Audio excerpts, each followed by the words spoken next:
Tadepalli YSRCP CRDA పరిరక్షణ కమిటీతో రాజధాని రైతులు సమావేశమయ్యారు. అనంతరం మాజీ మంత్రి అంబటి రాంబాబు మాట్లాడుతున్నారు. లైవ్లో చూద్దాం. రమేష్ లాంటి వాళ్ళకు లేకపోతే రాధాకృష్ణ లాంటి వాళ్ళకు తెలుగుదేశం పార్టీకి అనుకూలంగా ఉండే వాళ్ళకి మాత్రం పూలింగ్కి ఇచ్చి మంచి మంచి ప్లాట్లు ఇస్తున్నారు. కాస్త చిన్న సన్నకారు రైతులు పూలింగ్ ఇస్తే వాడికి చెరువులోనో గుంటలోనో ఉపయోగం లేని చోట ప్లాట్లు ఇచ్చి ఇచ్చేసాం అంటున్నారు. వారికి కూడా న్యాయం జరిగేంత వరకు వాళ్ళు మాట్లాడలేకపోవచ్చు. ఎందుకంటే ఎంతమంది రైతులు ధైర్యంగా వచ్చి మాతో మాట్లాడతారు. ఇవాళ ఒక పక్కన బుల్డోజ్ చేస్తుంటే కేసులు పెడుతుంటే ఒక సంవత్సరం ఆగండి. ఆ పూలింగ్కి ఇచ్చిన రైతుల సమస్యలు కూడా వాళ్ళు భరించలేక బయటకు వచ్చేసే పరిస్థితి ఉంటుంది. ఖచ్చితంగా ఇవాళ అమరావతిలో రైతులకు అన్యాయం జరిగే విధంగా పూలింగ్లో కానీ లేదా ఈ ఎక్విజిషన్ చట్టంలో కానీ అన్యాయంగా అక్రమంగా చేస్తున్నారు. చివరికి వాళ్ళు చెప్తున్నారు ఈ ఆఫీసర్లు బ్రోకర్ అయిపోయారంట. వాడు ఎక్విజిషన్ చేయడానికి రావట్లా. ఏమండి మీ పొలం పలానోడు కొంటాడు అమ్ముకోండి అంటున్నారంట. వీడి కమిషన్ తీసుకుంటున్నారంట. తెలుగుదేశం వాళ్ళకి అమ్మిస్తున్నారంట. వాళ్ళకి పూలింగ్ అని ఇచ్చేసి వాళ్ళకి మంచి ప్లాట్లు ఇస్తున్నారంట. ఇదంతా ఒక రకమైన ఆర్గనైజ్డ్గా చేసి అక్కడ రైతుల్ని అన్యాయం చేసి రైతుల్ని కొంతమంది తెలుగుదేశం నాయకుల చేత కొనిపించి బ్రోకరైజ్ చేసి సిఆర్డీఏ అధికారులు కమిషన్ తీసుకుని కేసులు ఉన్నాయి కావాలిస్తాయి. మీరు కాదని చెప్పనండి, పేర్లతో సహా చెప్తాం. వాళ్ళ దగ్గర ఉన్న రైతుల దగ్గర మాకు చెప్పారు పేర్లతో సహా సిఆర్డీఏ ఎంప్లాయీస్ వెళ్ళి రైతుల్ని బతిమలాడి మీరు అమ్ముకోండి పలానా సుబ్బారావుకి పలానా వెంకయ్యకి అమ్ముకోండి అని అమ్మించి ఇది తీసుకెళ్ళి పూలింగ్లో ఇచ్చి వాళ్ళకేమో చంద్రబాబు నాయుడు గారు ఇంటి ఏరియాలోనో ఆ పక్కలోనో మంచి చోట్ల పూలింగ్ ప్లాట్లు ఇచ్చి ధనవంతులు చేసే కార్యక్రమం చేస్తున్నారు. పేద రైతులను అన్యాయంగా ఇబ్బంది పెడుతున్నారు. ఈ అన్యాయంగా అక్రమంగా రైతాంగాన్ని ఇబ్బంది పెట్టేటటువంటి ఈ ప్రభుత్వం మీద చివరిదాకా పోరాడతాం, వారికి అండగా ఉంటాం. ఎవరైనా సమస్యలు ఉంటే ఖచ్చితంగా వారిని అడ్రస్ చేయడానికి మా లీగల్ టీం చాలా స్ట్రాంగ్గా ఉంది. ఎంత దూరమైనా సుప్రీంకోర్టుకైనా వెళ్ళి జరుగుతున్నది అమరావతిలో ల్యాండ్ పూలింగ్ మీద అదేవిధంగా ల్యాండ్ ఎక్విజిషన్ మీద చాలా అన్యాయంగా అక్రమంగా రైతుల మీద దౌర్జన్యం చేస్తున్నారు. దీన్ని ఖచ్చితంగా వైఎస్ఆర్ కాంగ్రెస్ పార్టీ ఎదుర్కొంటుందని ఈరోజు సమావేశంలో మరొకసారి నిర్ణయించుకున్నాం, పునరుద్ఘాటించాం.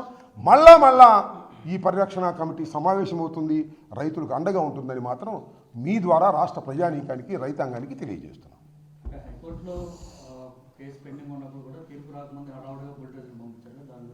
అంటే ఆ ప్రొసీజరే కరెక్ట్గా కంప్లీట్ కాలా. హైకోర్టులో 37వ తారీఖు ఉంది. దాన్ని మళ్ళీ హైకోర్టులో చేర్చుకుంటాం. వాళ్ళు కంటెంప్ట్ ఆఫ్ కోర్ట్ వేస్తున్నారు, అప్పీల్ చేస్తున్నారు. దానిలో ప్రొసీజర్ అనేది కంప్లీట్ కాలేదు. అవజేశారు, శుక్రవారం సాయంత్రం అవజేశారు. శని ఆదివారం సెలవు కదా. రైతుల మీద కుట్రేంటారా మీ దుంపదగా? చిన్నకారు రైతుల మీద కుట్రేంటి? శుక్రవారం సాయంత్రం మీరు అవార్డు పాస్ చేసినామని చెప్పేసి ఇంటింటికి తిరిగి ఇవ్వడానికి ప్రయత్నం చేస్తారు లీగల్ ప్రొసీజర్ని కంప్లీట్ చేయడం కోసం. శని ఆదివారాల్లో కోర్టు ఉంటుంది కాబట్టి వాళ్ళు కోర్టుకి వెళ్ళలేరు కాబట్టి శని ఆదివారాల్లో బుల్డోజర్లు దించుతారు, పోలీసులు దించుతారు, కాకి బట్టలు వేసుకున్న వాళ్ళు దించుతారు, డ్యామ్ డూమ్ అని దబాయిస్తారు.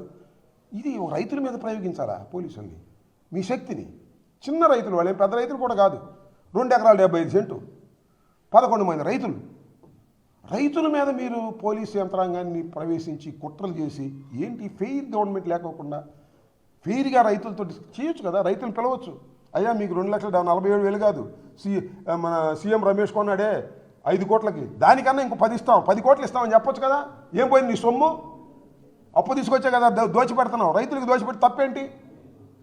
నేను మాట చెబుతున్నా, మొత్తం అమరావతిలో ఉండవల్లి ప్రాంతంలో ఉన్నటువంటి రేట్లు ఎక్కడ లేవు. Very near to the Vijayawada 7 కోట్లు ఉంది ఎకరం. ఇవాళ మధ్యవర్తి వచ్చుకోండి 7 కోట్లు 8 కోట్లు ఉంది, ఇంకా తగ్గింది ఇప్పుడు ఈ మధ్యకాలంలో. అలాంటి భూముల్ని, ఏదో చిన్న భూములు అంటే అది వేరే విషయం, నీకు సంబంధించినటువంటి వాళ్ళని తస్మదిలికి మాత్రం బ్రహ్మాండంగా డబ్బులు ఇచ్చేసే కార్యక్రమం చేస్తున్నావు. ఇలాంటి చిన్న రైతులను అన్యాయం చేస్తున్నారు. ఆ చిన్న రైతుల మీద, నిజమైన రైతాంగం మీద జరుగుతున్న దాడుల్ని తీవ్రంగా ఖండించి వారికి అండగా ఉంటామని మరొకసారి పునరుద్ఘాటిస్తున్నాం. చూద్దాం, ఇవాళ మాట్లాడాం కదా. వాళ్ళు కూడా ఇవాళ లేరు. యాక్చువల్గా వాళ్ళు కూడా ఇవాళ ఎంక్వైరీ ఉంటే అక్కడికి వెళ్ళారు. డాక్టర్ గారు వాళ్ళని లీడ్ చేస్తున్నారు, కన్నారావు గారు. వాళ్ళతో ఇందాక మాట్లాడాం. వారు హైకోర్టు, సుప్రీంకోర్టు కూడా లీగల్ టీములతో వాళ్ళు ప్రయత్నం చేస్తాం. అందరూ కలిసికట్టుగా పనిచేస్తాం. ఎవరైతే బాధితులు ఉన్నారో వాళ్ళందరి తరఫున పనిచేస్తాం. వారితో కూడా మాట్లాడుతున్నాం, వాళ్ళతో కూడా కోఆర్డినేట్ చేసుకుంటాం.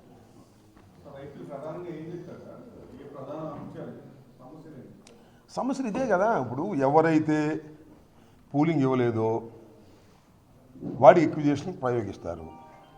ప్రయోగించిందా ఒక రైతు చెబుతున్నాడు. ఎక్విజేషన్ నోటీస్ ఇచ్చిన తర్వాత అంట ఆ పొలంలో మట్టి తోలేశారంట. మట్టి తోలేసి ఇంకా ప్రొసీజర్ కంప్లీట్ కాల, మట్టి తోలేశారు. నువ్వు వీగిపోతే ఇంతేరా బాబు అని రౌడీయిజం. ప్రభుత్వం చేస్తున్న రైతుల మీద రౌడీయిజం. పోలీసులు, అధికారులు మట్టి తోల్టాలు, భూములు సరిగా పండుకోకుండా ఉండే విధంగా దాన్ని చెడగొట్టటాలు, ఇంత దారుణాలు జరుగుతూ ఉన్నాయి ఈ దేశంలో, ఈ రాష్ట్రంలో. చంద్రబాబు నాయుడు గారి నాయకత్వంలో మొరబెట్టుకుంటున్నారు పాపం. వాళ్ళు భయపడుతున్నారు. నిన్నట్లాగా బుల్లెట్లు పెట్టేస్తారేమోనని భయపడుతున్నారు. భయపెట్టి రైతుల్ని వాళ్ళ దగ్గర నుంచి భూములు లాక్కోవాలనేటువంటి ప్రయత్నం ఎంత దుర్మార్గమని చెప్పండి.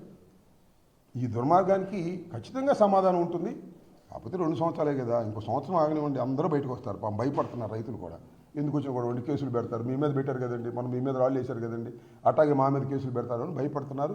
నిదానంగా అందరూ బయటకు వస్తారు, వాస్తవాలు బయటకు వస్తాయి, ధర్మం గెలుస్తుంది, అధర్మం ఓడుతుంది.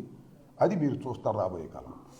మరిన్ని అప్డేట్స్ కోసం ఛానల్ ను సబ్స్క్రైబ్ చేయండి. నోటిఫికేషన్స్ కోసం బెల్ ఐకాన్ పై క్లిక్ చేయండి.